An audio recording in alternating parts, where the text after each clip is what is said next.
Hello everyone, I hope you are enjoying my previous videos. So today I would like to show you the game that was played in 2006 between Russian chess grandmaster Sergei Karjakin and the former 5 times world champion, the Indian chess legend grandmaster Viswanathan Anand.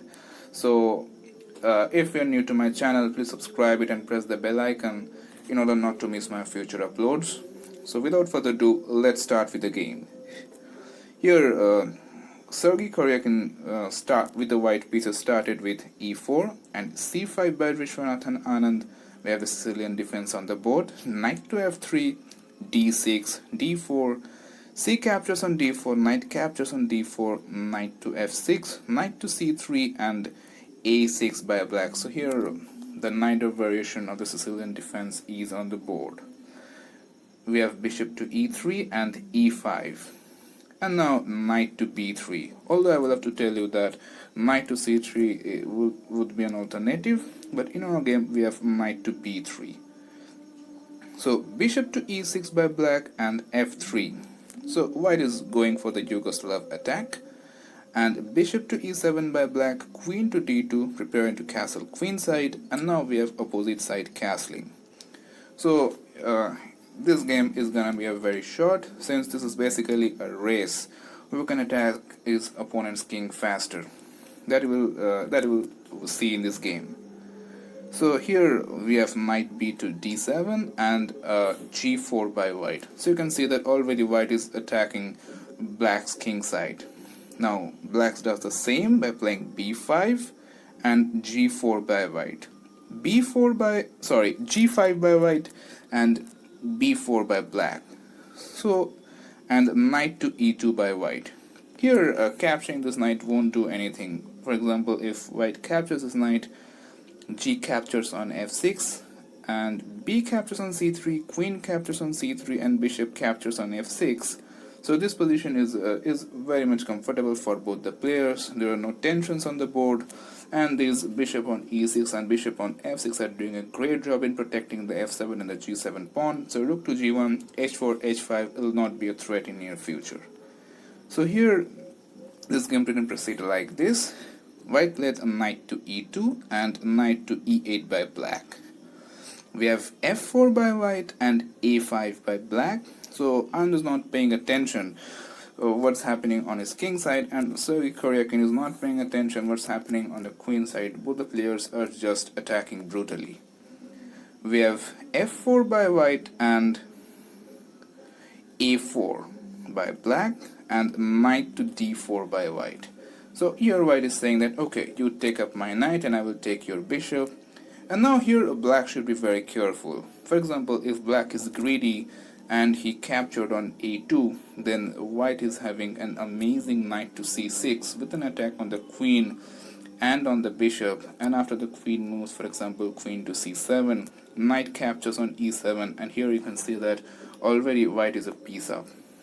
So bishop captures on a2 will be a blunder.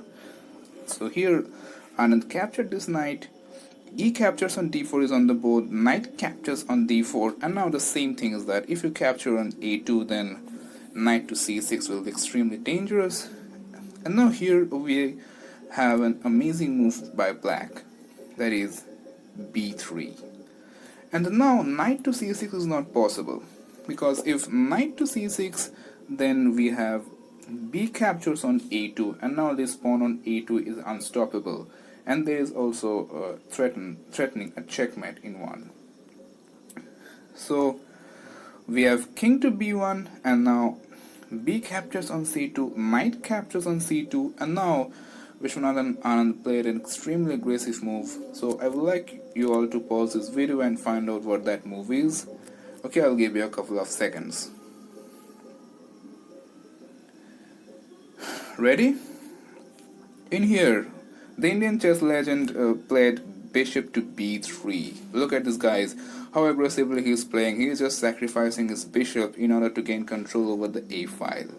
So a captures on b3, a captures on b3 comes with an attack on the knight, and now knight to a3. This also prevents the rook from entering white's territory. And now knight to e5 by black, and h4 by white. White is just continuing his attack on black's king side, and now rook to a5. Just wants to prepare. Black just wants to double up on the a file. Here queen to c3 and queen to a8 by black. And now bishop to g2, and now here you'll get to see another aggressive move by Viswanathan Anand. So I would like you to pause this video and find out what Viswanathan Anand played in this position. Well, I'll give you a couple of seconds. Ready? In here, Viswanathan Anand played knight to c7. Look at this, guys, he's sacrificing another piece. So queen captures on c7 is on the board, and now rook to c8. Anand just sacrificing one pieces after another to gain some counterplay on the queen side. And queen captures on e7. So Anand is down a piece. Sorry about that. Anand is down 2 pieces. But Anand's position is really strong. And now knight to c4 by black. And now this knight cannot be captured. For example, if white do knight captures on c4, then rook to a1 will be checkmate. So after knight to e4, black played g6. So h captures on g6, f captures on g6, and knight captures on a3. b captures on a3, and the rook captures on a3. We have g captures on f7, and now king to h7.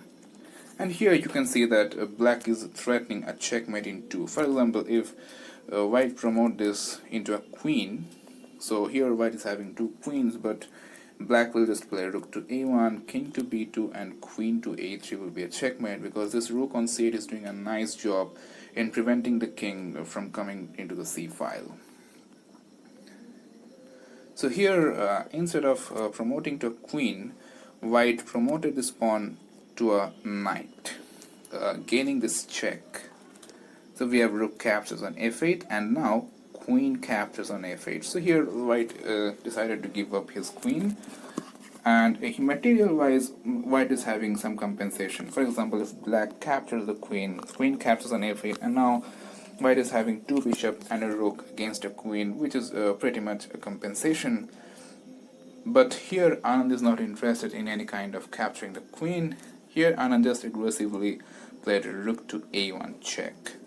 We have king to b2, and now rook to a2 check, king to c3, and queen to a5 check, king to d3 and queen to b5 check, king to d4, rook to a4 check, king to c3, and queen to c4 check. And believe it or not, it was in this position that the Russian Grandmaster Sergei Karjakin resigned the game, as there is nothing to do with this position. Here, if the king goes to the d2 square, then rook to a2, king to e1, and now queen to e2 will be checkmate. And here, if the king moves to the 8, and here if the king moves to the b2 square, then already you can see that queen to c2 will be a checkmate. So it was in this position that Sergei Karjakin resigned the game, and a crushing victory for Viswanathan Anand. So this is all about today's video. I hope you're enjoying my videos, and I hope you will enjoy this video too. Please support me by subscribing and sharing my channel. Thank you for watching.